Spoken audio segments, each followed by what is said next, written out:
Сначала я долго ехал по зимней горной дороге, потом ночевал в небольшой традиционной китайской деревеньке в горном ущелье, потом попал в город с множеством снеговиков, а потом в место, полностью сделанное изо льда. Потом отмечал Новый год по лунному календарю в Пекине, потом приехал в Шанхай и оттуда отправился в горную деревню, в которой дома висят над отвесными скалами. Все это произошло, потому что я отправился в Китай на китайский Новый год. И вот что со мной там приключилось. Чтобы погрузиться в атмосферу зимы и Нового года, я приехал в город Харбин, который находится на северо-востоке Китая. Почему именно сюда? Потому что Харбин – это столица зимы и снега Китая. Если бы у зимы в Китае был официальный адрес, это был бы Харбин. Поначалу я думал, что это просто условный статус города, потому что это крупный город на севере. Но по итогу оказалось, что подобный статус город получил не просто так. Одним из первых же моментов, на которые я обратил внимание по приезде сюда, были фонарные столбы и столбы для дорожных знаков. Они практически все были выкрашены в красные и белые полосы, и этим напоминали рождественские леденцы. Сделано это, с одной стороны, специально, чтобы создать атмосферу европейского Рождества, но исходно внешняя раскраска нужна была не только для красоты. Во-первых, во время метелей такой окрас намного заметнее. Во-вторых, когда Харбин начал привлекать множество туристов, то приехавшие с юга жители Китая, которые ранее никогда не видели снега, массово начали проверять, а прилипнет ли язык на морозе к столбу, как в фильмах и сериалах. И эта ситуация настолько стала массовой, что местные жители стали на этом делать бизнес, предлагая прилипнуть языком к столбу, сделать фото, а потом теплой водой отогреть и оторвать язык обратно. Поэтому власти Харбина решили обклеить все металлические столбы специальной изоляционной лентой с праздничным дизайном, чтобы южане не прилипали к металлическим столбам в центре города.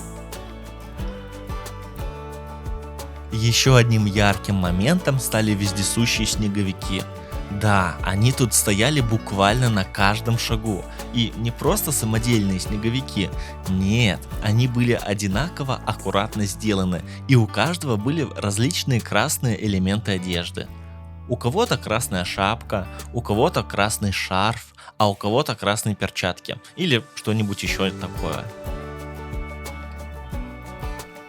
Когда я тут ходил, то в каждом сквере около каждой клумбы встречал таких снеговиков. Они были практически везде, с ними все фотографировались, да и просто они очень сильно поднимали новогоднее настроение в городе. Снеговиков становилось особенно много, если зайти в какой-нибудь парк. И тут я просто не могу вам не рассказать про большой парк, который находится на острове Солнца в Харбине, потому что тут организован целый фестиваль снежных фигур. Это не просто фигурки из снега, а настоящие гиганты. Некоторые из них выглядят как многоэтажное здание, и все это сделано из снега. Если сказать, что я был под большим впечатлением, это ничего не сказать, потому что я был поражен очень сильно. Парк сам по себе очень большой, и я долго тут ходил, рассматривая всех этих снежных зверей, матрешек и просто громадные монументы. Вход сюда платный, и поначалу я очень не хотел отдавать 200 юаней за просто прогулку по парку, ведь снеговиков и другие снежные фигуры я могу увидеть и просто гуляя по городу. Но когда через пару дней я решился сходить, то понял, что это действительно стоит того, и сюда нужно зайти обязательно.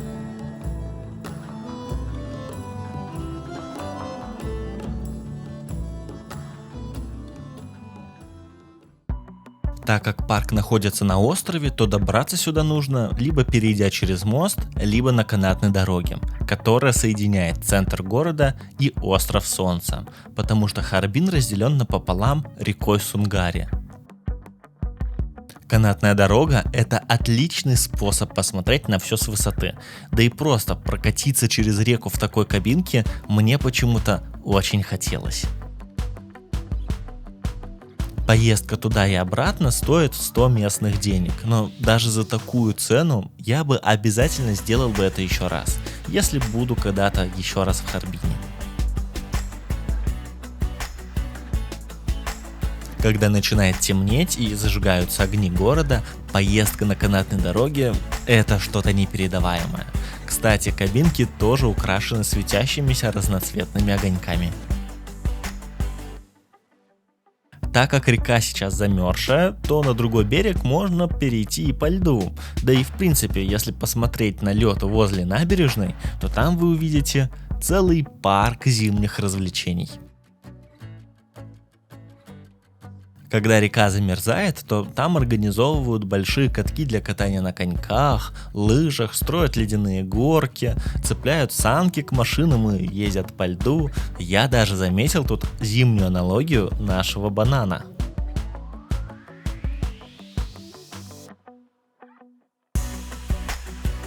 Но на этом моменте у меня появился небольшой диссонанс, ведь я приехал посмотреть, как в Китае празднуют Новый год.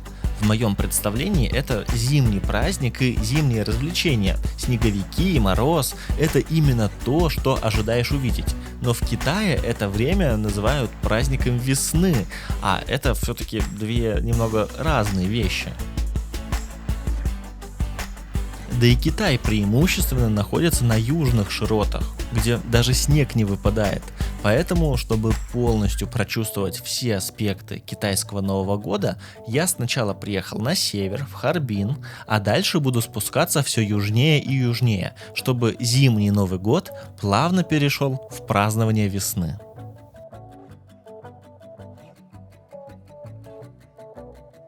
Сейчас у меня канун Нового года. Сюда я приехал за несколько дней до праздника. В это время все студенты, офисные работники и рабочие завершают свои дела и отправляются в родные города и деревни. Также в последние годы в Китае закрепился тренд на семейные путешествия в это время в различные интересные и туристические места Китая. В это время все места переполнены. Билеты на транспорт практически не купить, а отели стоят в несколько раз дороже. Поэтому готовиться к такой поездке лучше сильно заранее.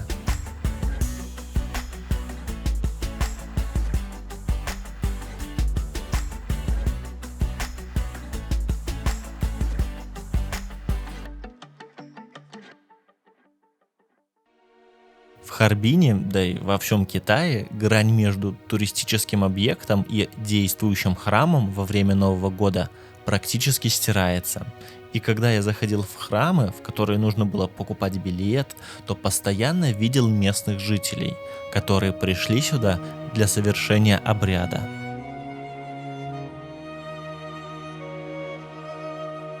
Поскольку сейчас 2026 год, год огненной лошади, все, кто родился под этим знаком, чувствуют себя в зоне риска, так как в Китае верят, что свой год рождения приносит испытания.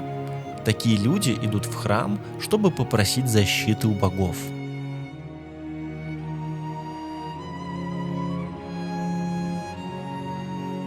Обычно в эти дни вокруг храмов очень много дыма от палочек с благовониями. Его столько, что глаза начинают слезиться, но для китайцев этот дым символизирует, что молитвы долетают до небес. Да и помимо всего этого, в Китае множество различных поверий и обрядов, ради совершения которых люди готовы приходить в храмы и даже готовы платить за вход в туристические места, чтобы совершить нужное подношение или осуществить молитву.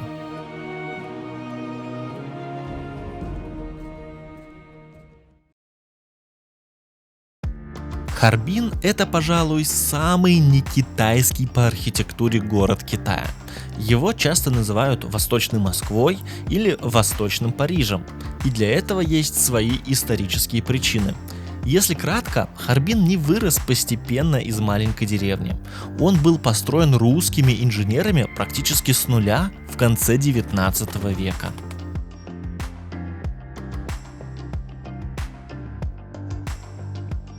Это очень видно в архитектуре, в основном в центре, да и просто лавки с сувенирами из России я тут очень часто встречал.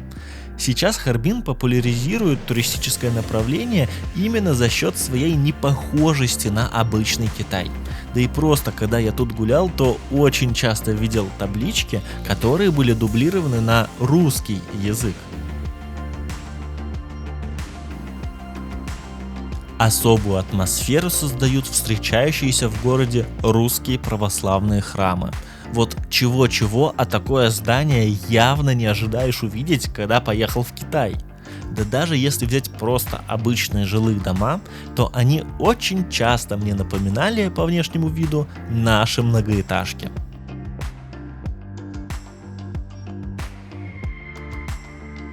Главной же достопримечательностью города вообще является собор Святой Софии, который как будто бы взят и перенесен из Санкт-Петербурга в Россию сюда, в Китай. Тут на площади всегда очень много туристов, которые устраивают фотосессии на фоне собора, потому что таких видов в Китае больше нигде не найдешь.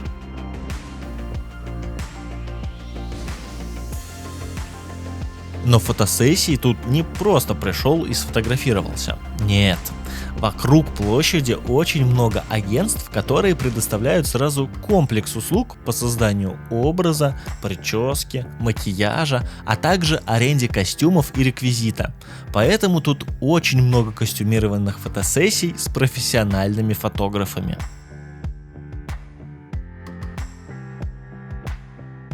Но представьте мое удивление, когда я посмотрел немного в сторону и наверх и увидел на крыше здания верхнюю часть Исаакиевского собора. Да, рядом с Софийским собором находится вот такое необычное здание, которое явно не из китайской архитектуры.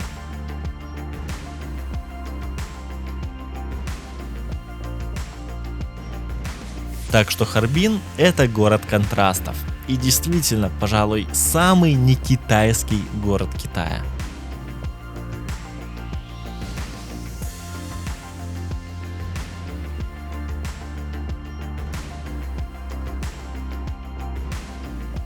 Но вот начинает темнеть и наступает вечер. К этому времени я дохожу до еще одного очень контрастного квартала Харбина. Тут все построено в стиле, который получил название «Китайское барокко». Это место, где Восток встречается с Западом, потому что внешний фасад, который видно с улицы, это типичное европейское барокко или рококо с колоннами, лепниной, барельефами и эркерами. Да, с кучей неоновых вывесок на китайском, но все равно само здание будет в европейском стиле. Но как только вы зайдете в арку, то попадете в классический китайский закрытый двор с деревянными галереями, лестницами и красными фонарями. Сейчас это туристический район, где много кафе, ресторанов, магазинов и лавок со всякой всячиной. Но это все снаружи. Если зайти внутрь, то в каждом дворе будет свое тематическое пространство.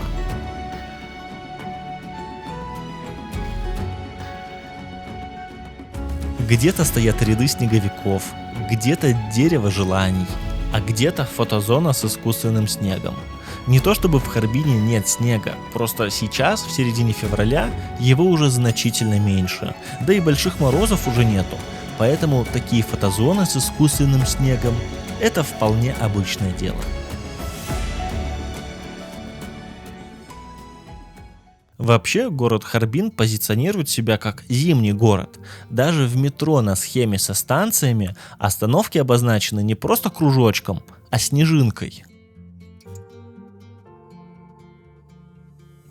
Когда я гулял по городу, особенно по туристическим улицам, как, например, главная пешеходная улица города, то тут очень часто, почти на каждом углу, стояли снежные или ледяные фигуры, которые были сделаны полностью изо льда или снега.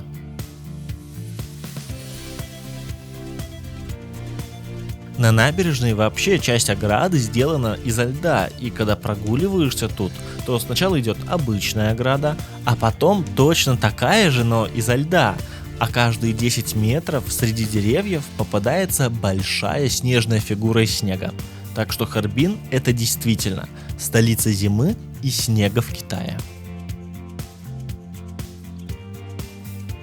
И это все сделано действительно из снега, и я нередко видел, как рабочие подправляли и ремонтировали обвалившиеся или немного подтаявшие на солнце части снежных скульптур.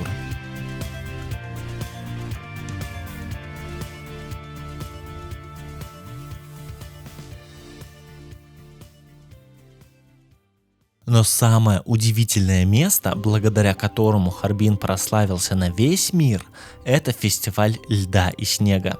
Это небольшой, но все-таки город, где все построено изо льда.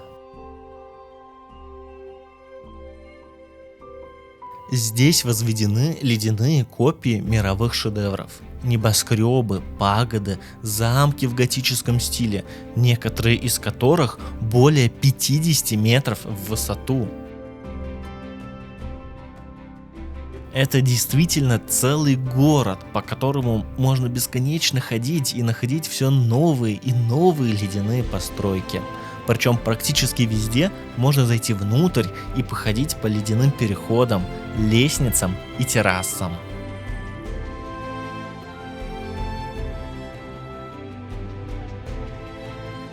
Кстати, весь лед добывают прямо тут, в реке, и когда я ходил по парку, то выходил на лед, к месту, где добывали строительные блоки из льда для строительства всех этих сооружений.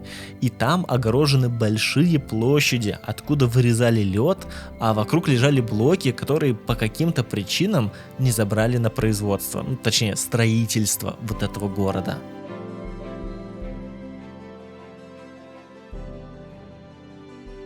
Но сам фестиваль — это просто что-то невероятное, потому что когда ты оказываешься среди этих ледовых построек, от восторга просто дух захватывает, потому что ты как будто бы переносишься в сказку. Это очень волшебное и изумительное место.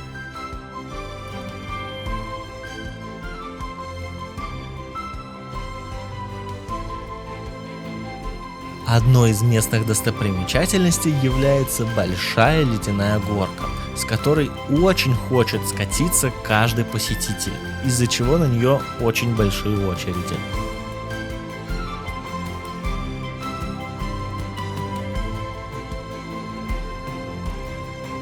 Но это еще не все.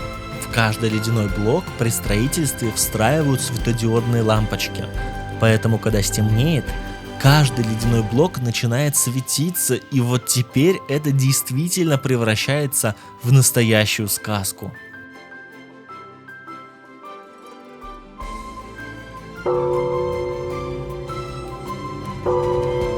Я тут ходил очень долго и никак не мог налюбоваться всей этой красотой, потому что это действительно очень впечатляющее и невероятное место. Харбинский мир льда и снега — это поистине место, где ты переносишься в другой мир, переносишься в настоящую сказку. На мой взгляд, тут нужно обязательно побывать хотя бы один раз в жизни, потому что ничего подобного я больше нигде не видел.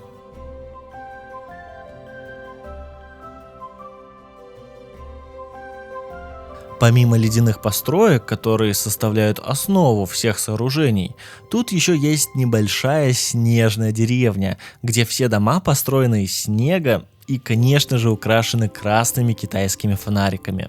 Но, несмотря на то, что снежных построек тут было очень много, и из таких домов был построен целый квартал, я тут не особо долго задерживался и сосредоточил внимание на постройках изо льда, потому что уже совсем скоро я отправляюсь в горную деревню, где будет очень много таких заснеженных домов.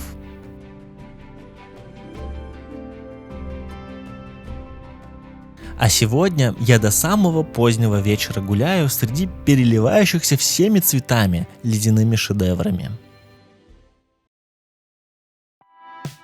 После таких впечатлений мне нужно было немного перевести дух, потому что уже завтра меня ждет еще одно большое, удивительное и живописное место. Но сейчас я просто гуляю по Харбину и наслаждаюсь атмосферой зимнего города. Чтобы прочувствовать всю суть, я пришел в самое сердце города на длинную пешеходную улицу с большим количеством небольших магазинов и лавок с едой. Тут все отдыхали, прогуливались и лакомились всевозможными угощениями, которые тут продавались на каждом углу. Дойдя до конца улицы и очутившись на набережной, я решил пройтись по еще одному месту, которое очень популярно тут у туристов. Это бывший железнодорожный мост.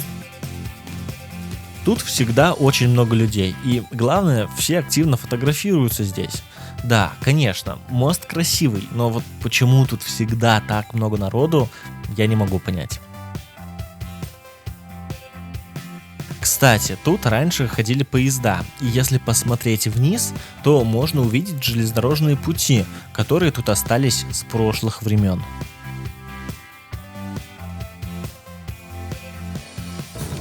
Именно тут раньше ездили поезда, теперь построили более новый, современный мост, а это оставили как пешеходный путь через реку. Кстати, именно по этому мосту можно добраться из центра города на Солнечный остров, на котором находится фестиваль снежных фигур. Но я там уже был, поэтому прошел весь этот мост не ради него, а ради обычной прогулки, ну и бесплатной части парка на острове. Но прогулка по парку совершенно не стоит вашего внимания по сравнению с тем, что случилось со мной уже на следующее утро. Так что давайте переместимся сразу туда.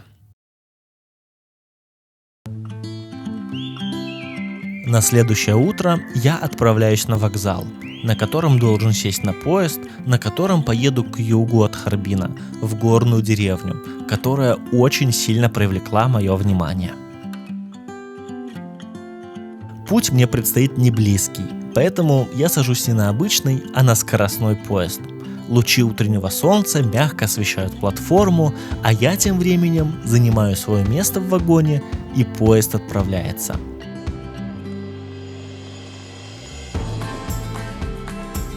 После того, как мы выехали из города, поезд ехал по бескрайним полям и равнинам, присыпанными снегом. Но чем дальше ехал поезд, тем все гористее становилась местность за окном, и скоро вокруг были только горы.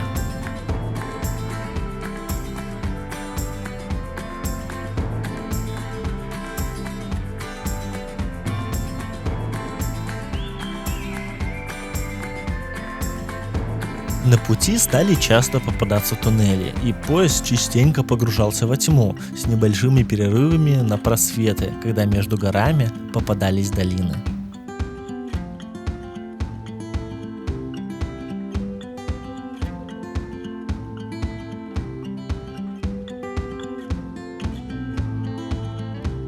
Но вот я доезжаю до нужной станции. Это город Ябулиси. Тут находится большой горнолыжный курорт, но я сюда приехал не ради него. Я пересаживаюсь на машину, и дальше мне предстоит еще несколько часов ехать по горной дороге до места назначения.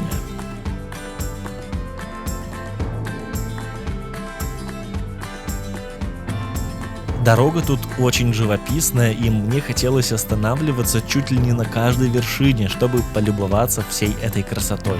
Поэтому вместо 2 часов дорога заняла гораздо больше времени.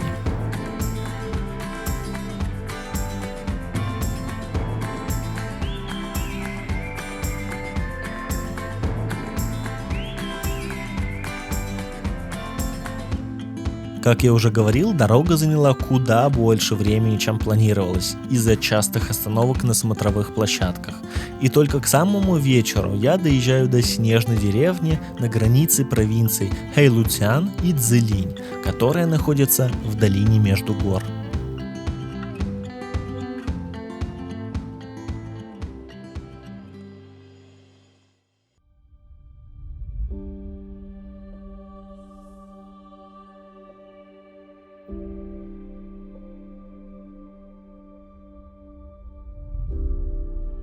Это не просто деревня в горах. Она как будто бы из какого-то мультфильма. А все из-за того, что здесь встречаются холодные потоки из Сибири и влажный воздух с Японского моря.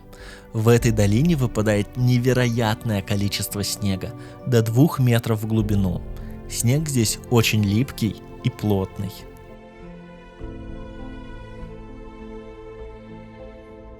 Он ложится на крыши домов, заборы и пни огромными ровными слоями.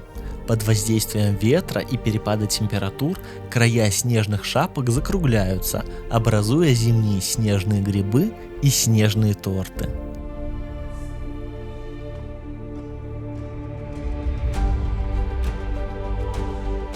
На фоне кипельно-белого снега повсюду развешаны ярко-красные китайские фонарики, которые зажигаются по вечерам, создавая нереальный контраст и непередаваемую атмосферу в сочетании с небольшими домами.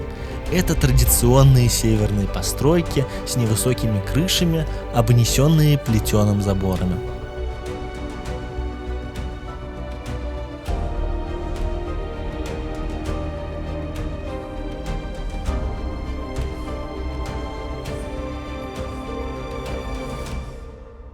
Но самое интересное, что это не декорации, а реальные постройки, и внутри этих домов находятся кафе, лавки и отели. И я тоже жил в одном из таких домиков, и честно скажу, что это очень здорово, что тут построили такое необычайно красивое место. Несмотря на свою отдаленность, это место привлекает очень много посетителей, и главная улица постоянно заполнена большой толпой. А так как сама деревня не очень большая, то чтобы забронировать себе жилье тут, нужно это делать за несколько месяцев. Деревня окружена высокими горами с 4 сторон. Внутри долины практически полный штиль. Снежинки спокойно ложатся одна на другую, не сдуваясь, и под собственным весом медленно сползают по краям крыш, застывая в виде пышных навесов. Местные жители строго следят, чтобы туристы не трогали руками эти снежные грибы. Разрушить такую красоту можно одним движением, а нарастать она будет неделю.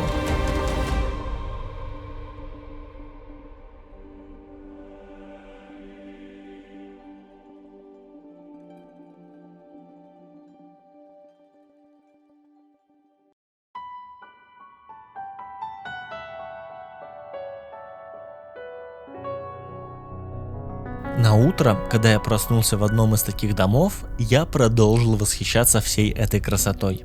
При свете дня все выглядело немного по-другому. Вроде та же самая деревня, но ощущения были немного другими, но все равно очень запоминающимися. Тут действительно не было ветра, так как деревня находится между высоких гор, кстати, на которые можно отправиться, чтобы посмотреть на все это сверху.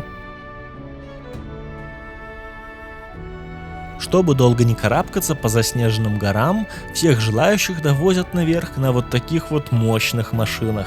Ездят они медленно, но зато без проблем преодолевают все препятствия и крутые подъемы.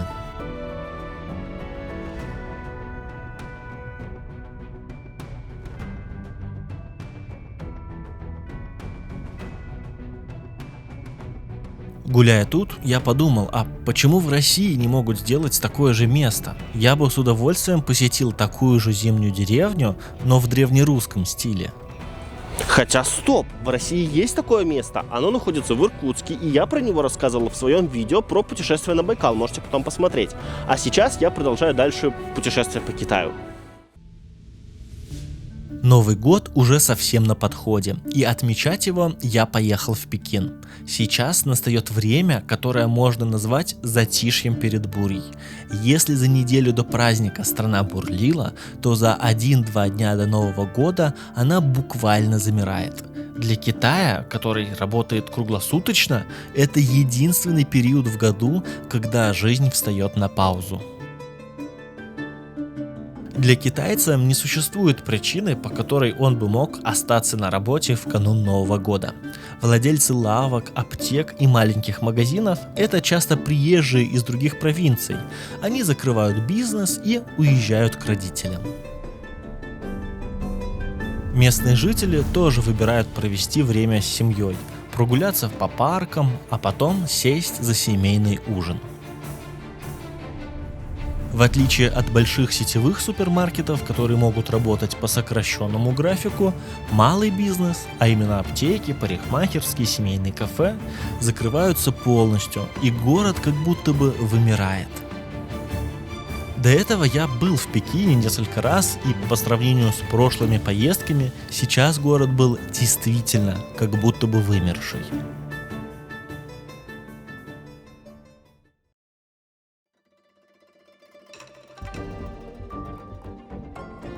Но вот новогодняя ночь прошла, и город-призрак внезапно превращается в одну большую сцену для празднования и гуляний.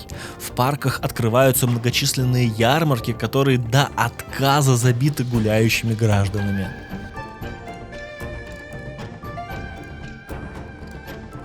В этот раз я хотел сходить на главную площадь Пекина на церемонию поднятия флага. Несмотря на то, что туда нужно заранее записываться, то все равно, если бы я туда пошел до Нового года, то смог бы нормально посетить данное мероприятие. А вот если бы отправился в первый день Нового года, то чтобы занять более-менее нормальное место, то пришлось бы с 3 ночи занимать очередь, так как в первый день все ломанутся на подобные прогулки. Вот, к примеру, очередь в один из храмов в первый день Нового года. Чтобы все уместились, перекрывают целую улицу, но это еще не все. Дальше всю толпу делят на сектора, чтобы избежать давки. И может показаться, что очереди-то и нет, все быстро идут, но это просто я попал в момент, когда сектора передвигались на одну позицию вперед. Так что очереди тут очень большие.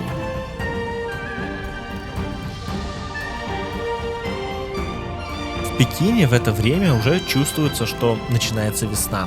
Солнце греет теплыми лучами, но листвы еще нет, и на голых деревьях просто висят красные фонарики. Но все равно в воздухе царит атмосфера весны. Все это продолжается до самой ночи. Вечером, когда стемнеет, людей меньше не становится. Все гуляют по ночным улочкам, которые освещены многочисленными огнями. Вот теперь все лавки открыты. Везде горит свет и толпятся посетители.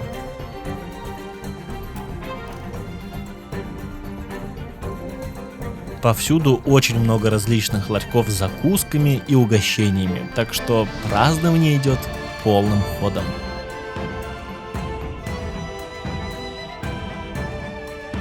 На Новый год у китайцев есть много интересных традиций.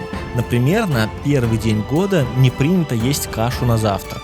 В древности каша считалась едой бедняков, поэтому, чтобы год был богатым, едят только солидную еду – мясо и пельмени. Также нельзя мыть голову, выносить мусор и ссориться. Это может плохо сказаться на всем последующем году.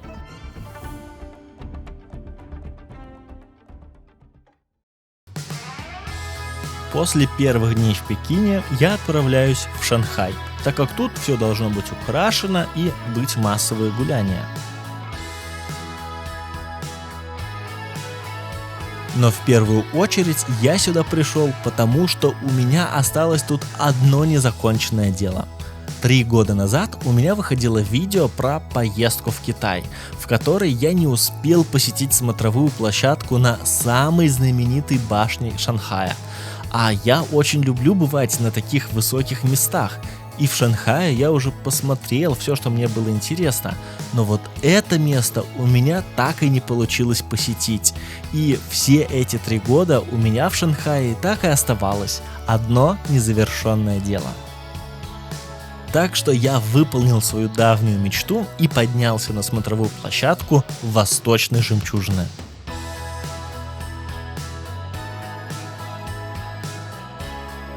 Обычно, когда я еду в какое-нибудь путешествие, то никому не говорю, что поехал.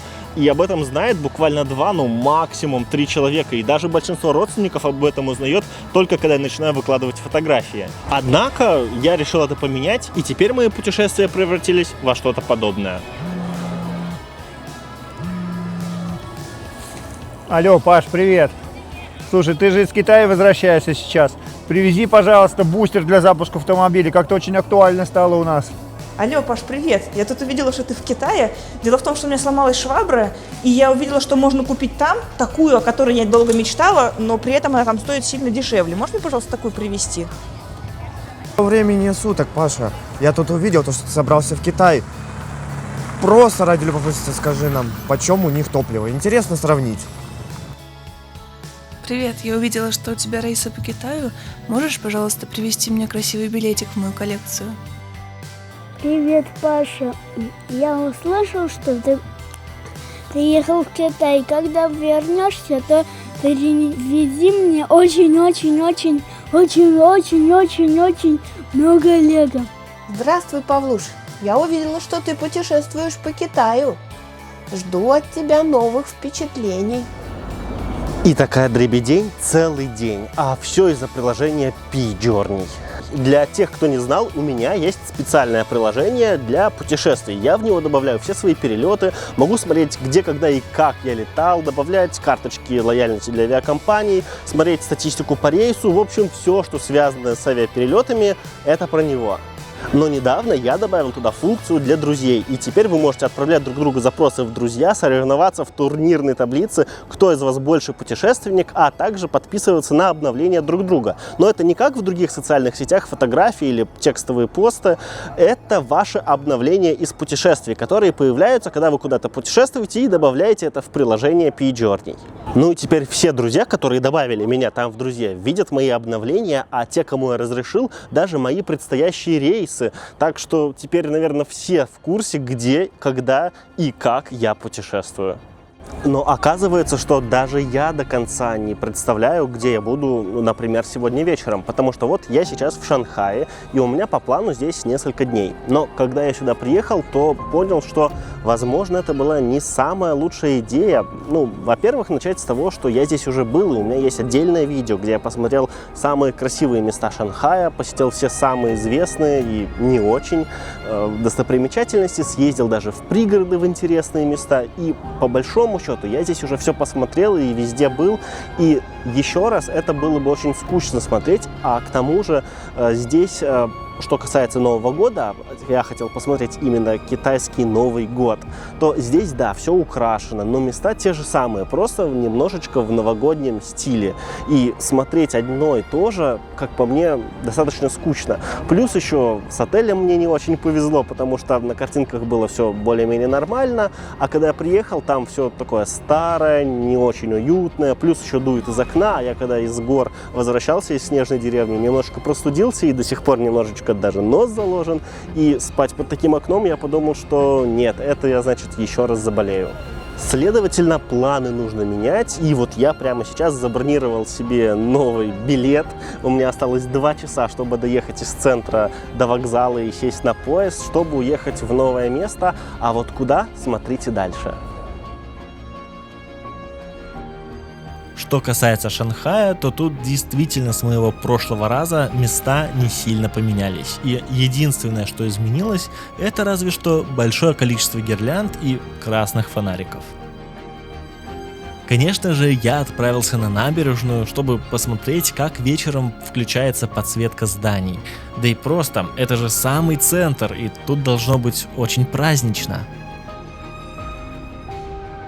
Но все-таки город не сильно поменялся от того, что его украсили, и поэтому гулять по тем же самым местам мне показалось не самой лучшей идеей, и я решил поехать вообще в другое место.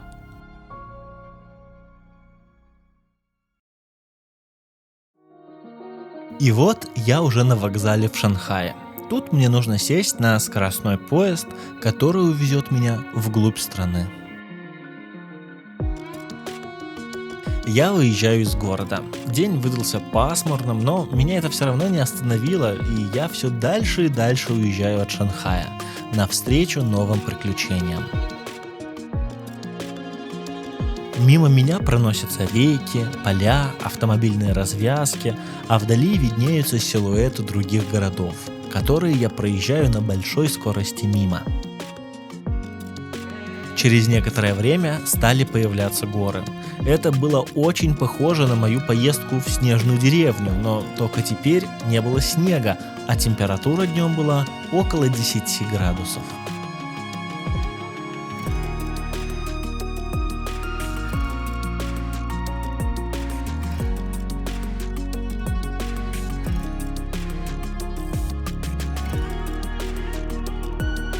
Когда я доехал до нужной станции, пошел дождь. Но это был еще не конец пути. Дальше мне еще около 2 часов нужно будет ехать на машине, чтобы доехать до места, куда я хочу попасть.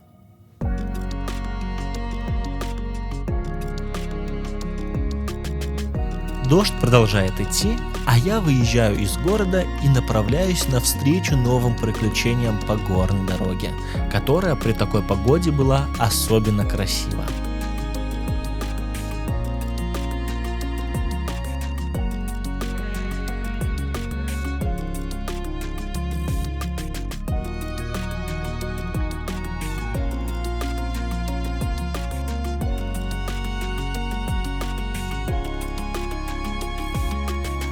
Уже почти на самом подъезде на одном из горных перевалов образовалась большая пробка, так что быстрее было дойти пешком. Но мне удалось найти попутный транспорт, который сквозь пробку довез меня к месту назначения. К моменту моего приезда уже наступил вечер, так что все самое интересное у меня было запланировано на утро.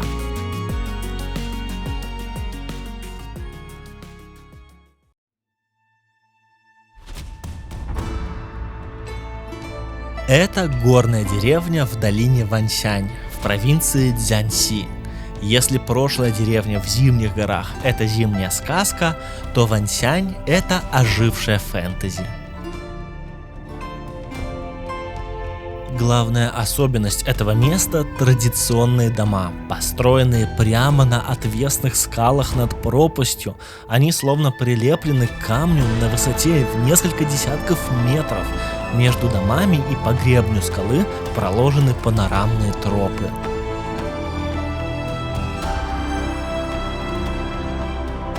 Несмотря на то, что это современный туристический проект, он выполнен с безупречным вниманием к деталям. Архитектура повторяет стиль династий Гань и Сун. Темное дерево, черепичные крыши, мощенные мостики.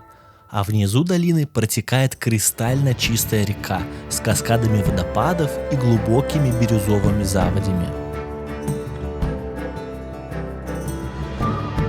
Из-за высокой влажности и горного ландшафта долину часто затягивает густой туман. В сочетании со скальными домами это создает полное ощущение, что вы попали в какой-нибудь фильм про драконов, эльфов и хоббитов.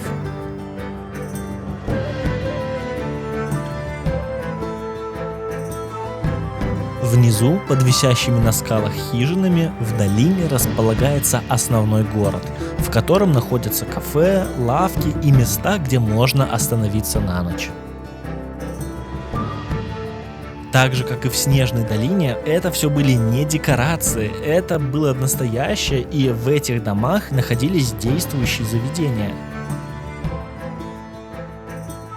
Я даже не знаю, как передать свои впечатления от посещения этого места. У меня просто дух захватывает. узкие улочки, черепичные крыши, живописные мосты через реку и падающий с гор водопад создавали просто непередаваемую атмосферу.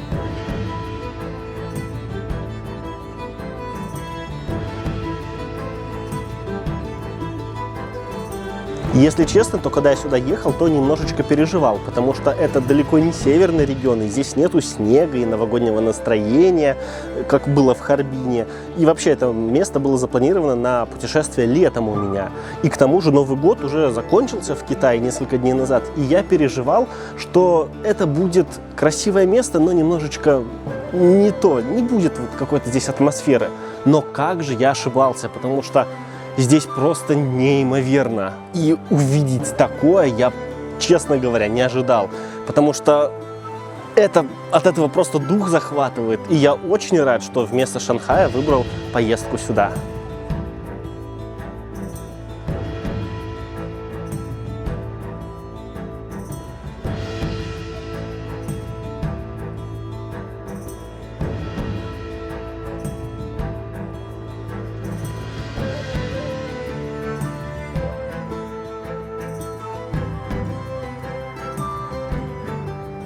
Я бы тут гулял целый день, но столько времени у меня попросту не было, потому что к вечеру мне нужно было вернуться обратно.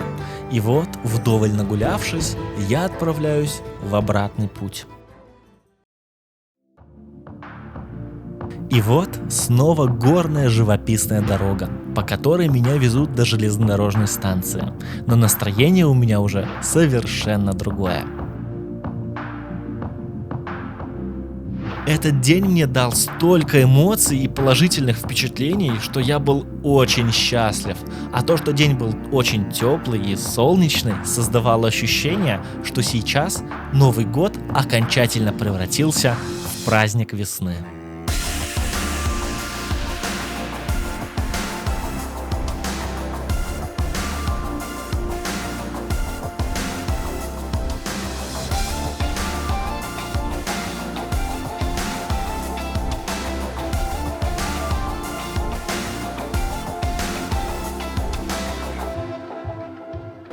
Так, ну что ж, я на вокзале, ну точнее как, он вот там вот с другой стороны.